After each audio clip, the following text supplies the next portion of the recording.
Amod અકસ્માતોનું red zone મળી રહેલ વિસ્તાર, અકસ્માતની હેટ્રિક નોંધાઈ, વધુ 2 અકસ્માત નોંધાયા હતા. આમોદ વિસ્તારમાં અકસ્માતોની ઝારથી વાહન ચાલકો અને સ્થાનિકો ભયભીત બન્યા છે. છેલ્લા 3 દિવસમાં 4 અલગ અલગ માર્ગ અકસ્માતમાં 2 લોકોના મોત નોંધાવા પામ્યા છે.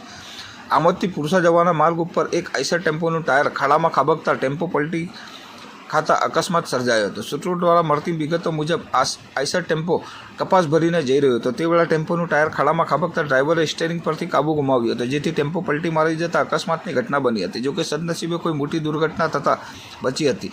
જોકે છેલ્લા 3 દિવસથી એક પછી એક સતત ત્રીજી અને ચોથી અકસ્માતની ઘટના બનતા વાહન ચાલકો તેમજ સ્થાનિકો સામે ખતરો ઊભો થયો હતો. અતિશય બિસ્માર માર્ગ વર્ષો બાદ પરાણે નવીન બનતા માર્ગ પર સ્પીડ બ્રેકરના અભાવથી અકસ્માતની દુર્ઘટનામાં 2 લોકોએ જીવ ગુમાવવાનો વારો આવ્યો હતો. જ્યારે આજે આઈસર ટેમ્પો પણ પલટી ખાતા આ વિસ્તારમાં જાણે અકસ્માતોની લાઈન લાગી છે. અકસ્માતની આવી ઘટના મલ્લા તલાવડી નજીક બની હતી, જેમાં રાત્રિના સમયે કોઈ અગમ્ય કારણસર ટ્રક ચાલકે સ્ટીયરિંગ ઉપરનો કાબુ ગુમાવતા ટ્રક ડિવાઈડર પર ચડી જતા અકસ્માત સર્જાયો હતો. જોકે અકસ્માતની આ ઘટનામાં કોઈ જાનહાનિ થવા પામી ન હતી, પરંતુ ટ્રકને વ્યાપક નુકસાન પહોંચ્યું હતું. જોકે અકસ્માતની બંને ઘટનાઓમાં કોઈ જાનહાનિ થવા પામી ન હતી, પરંતુ આમોદ વિસ્તારમાં જાણે અકસ્માત ઝોન બની ગયો છે. એક્સિડન્ટની હેટ્રિકથી અહીં પસાર થતા લોકો ભયભીત બની ગયા છે. તંત્ર લોકોને સાવચેત કરે અને વાહન ચાલકો નિયમોના પાલન સાથે વાહનો હાંકે, જેથી કોઈ નિર્દોષ પોતાનો જીવ ન ગુમાવે અને લોકોની સુરક્ષા સુનિશ્ચિત બની શકે.